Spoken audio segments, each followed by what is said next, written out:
আসসালামু আলাইকুম। কেমন আছেন সবাই? আশা করি সবাই ভালো আছেন। আমি আপনাদের দয়া আল্লাহ পাকের রহমতে ভালো আছি। তো চলে আসলাম নতুন একটি ব্লগ নিয়ে। তো দেখেন এখানে আপনাদের ভাইয়া বাজারে গেছিলো, তো বাজার থেকে ডিম নিয়ে আসছে এখানে, আর নাস্তা নিয়ে আসছিল সকালবেলা আমাদের জন্য, সবার জন্য নাস্তা নিয়ে আসছে।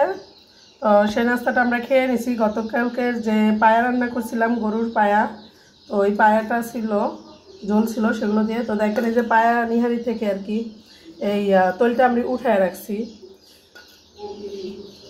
এই অবস্থা। তো এখানে একদম পিঁপড়া চলে আসছে, দেখেন এই যে এখানে নিহারির ঝোল পরে আসছিল, তো পিঁপড়া চলে আসছে। তো আমি এগুলো সরাই নিব, তা নাহলে এগুলো পিঁপড়া একদম মেখে যাবে। এদিকে আমি চিংড়ি মাছ নামাই নিছি। চিংড়ি মাছটা ছিল আমাদের ফ্রিজে আগেরই, কিন্তু আমি জানতামই না যে চিংড়ি মাছ ফ্রিজে আছে। তো যেহেতু বাসায় কচুর মুখী আছে, তো ভাবলাম যে কচুর মুখী দিয়ে তাহলে একটু চিংড়ি মাছটা রান্না করি। এদিকে আমি এখানে একটু মুছে নেই, কারণ পিঁপড়া এসে একদম ভরে গেছে। গতকালকে নিহারি রান্নার পর থেকে মানে মুছও শেষ করতে পারতেছি না, এত পিঁপড়া আসে। দেখেন এখান দিয়ে আমি কত সুন্দর করে মুছে রেখে গেছি একটু আগে। একটু মানে সিটামিটা গেলেই হয়, তাইলেই পিঁপড়া চলে আসে। তো আপনাদের ভাইয়া বাজার থেকে অনেক কিছু আনছে, সেগুলো সব একটু চলেন দেখাই আপনাদের। তো এখানে দেখেন কেক আনছিল, একটা আস্ত কেক। তো আমরা খেয়ে নিছি, একটু আমি খাইছি, জাবের একটু খাইছে, যার সাথে একটু খাইছে। এই যে দেখেন এই পোটলাটা নিয়ে যাবের মানে যার স্বাদ দিল দৌড়। মানে এখানে বিস্কুট আছে, কয়েক পদের কেক আছে, বিস্কুট আছে, ছোট ছোট চকলেট আছে। দেখেন এই পিচ্চি বাবুটা দেখেন কিভাবে সে তার মানে খাবার সে চিনে। আচ্ছা ধরবে না ভাই, ধরবে না, তুমি খাও। হ্যাঁ তার ভাই ধরবে, বয়সে এক দৌড়ে চলে গেল। দেখেন মানে ভাইকে দিবে না যে, এক দৌড়ে চলে গেছে। তো আর এখানে এই যে শুকনো মরিচ ছিল, বাসা আগেও শুকনো মরিচ ছিল, কিন্তু সেগুলো আমার বাচ্চারা মানে কি করছে সেইটাই আমি বলতে পারবো না। আর ওরা যে কী করছে আমি নিজেও জানি না, কোথায় ফেলছে পলিথিন সহ। তো আজকে বললাম আপনার ভাইয়ারে যে অল্প একটু নিয়ে আসো, তো অল্প একটু নিয়ে আসছে। আর এদিকে দেখেন আটা নিয়ে আসছে, আটা ছিল না বাসায়। তো আটা বললাম যে 3 কেজি আটা নিয়ে এসো, তো আটা নিয়ে আসছে, এই আর কি। তো আজকে এগুলো আমরা রান্না করব কি সেগুলো আজকে আপনাদের দেখাবো। আজকের ভিডিওতে অনেক কিছুই থাকবে, যেহেতু আমি আপনাদের ভাইয়ার ভিডিওতে। তো এখানে আমি আটাগুলো ভরে নিব। এই যে আটাগুলো কীভাবে ভরতে চাইতেছে না, তো 2 সাইড দিয়ে একটু চাপায় নিলে ভরে যাবে। তো খুব সহজে আটাগুলো আমি ভরে নিচ্ছি, একটু চাপ দিলেই চলে গেছে। আর এই যে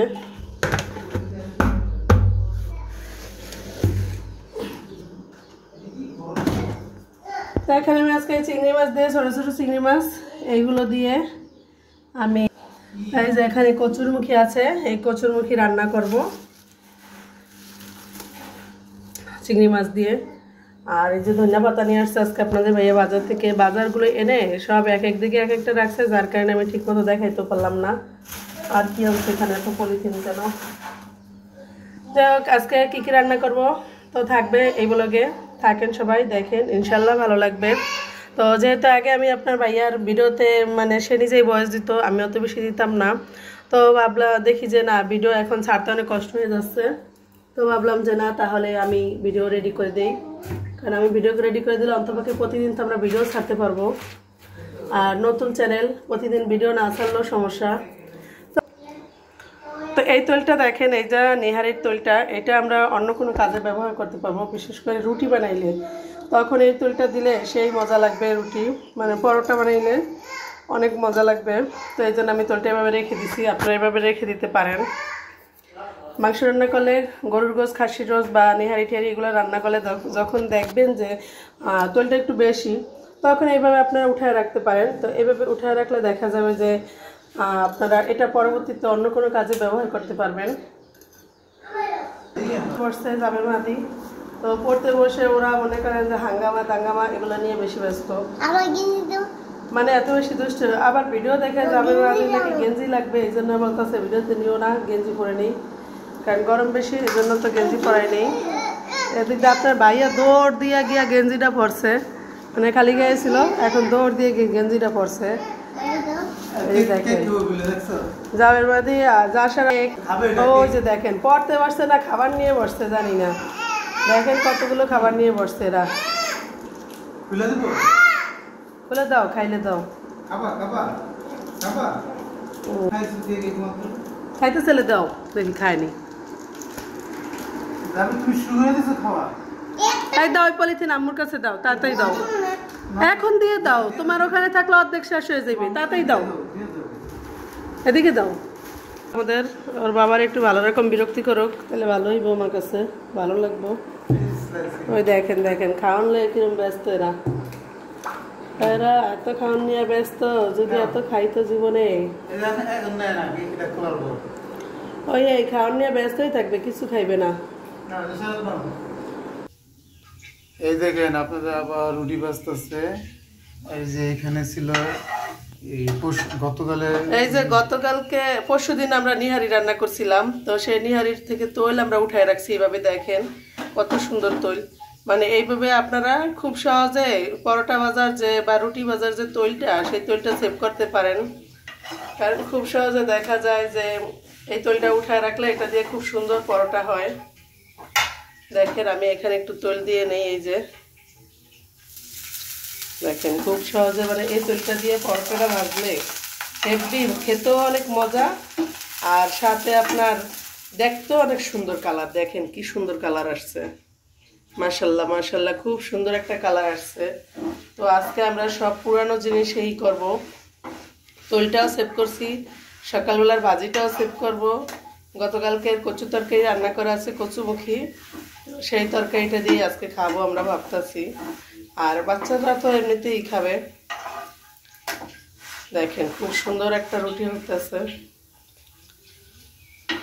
আর এদিক দিয়ে দেখেন আজকে আমি এদিক দাও, মানে আজকে কোনো কিছু ফেলে দিব না এরকম অবস্থা। তো এই তরকারিগুলো অনেক আগে আপনাদের ভাইয়া এনে রাখছিল বাসায়। তো এইগুলো দিয়ে আমি আজকে মানে একটা চিংড়ি মাছ দিয়ে একটা তরকারি রান্না করব। এই যে পটল আছে, এখানে কাঁকরোল আছে, এই যে কাঁকরোল আছে, পটল আছে। পটলগুলো একটু পেকে পেকে গেছে, তো এই পেকে পেকে যাওয়া তরকারিটা কেউ ফেলবেন না, কেউ ফেলবেন না। এইটা দিয়ে খুব সহজে আপনারা একটা সুন্দর তরকারি রান্না করতে পারেন, সেটাই আজকে আমি দেখাবো। আর এখানে করলা আছে, এই করলাটা আমি আলু দিয়ে ভাজি করব, দেখবেন খুব বেশি মজা হবে। তো দেখতে থাকেন সবাই আজকের ব্লগটি। তাই যে রুটি ভাজা শেষ, দেখেন এখানে খুব সুন্দর একদম রুটি